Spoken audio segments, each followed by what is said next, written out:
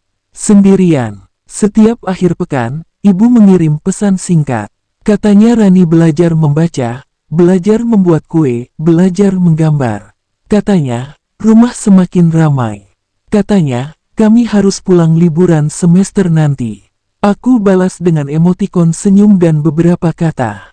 Tapi aku tidak pernah kirim suara. Apalagi video. Kadang-kadang, saat malam di kamar kos, aku mendengar nyanyian itu lagi. Samar. Dari mimpi. Atau mungkin dari dalam diriku sendiri.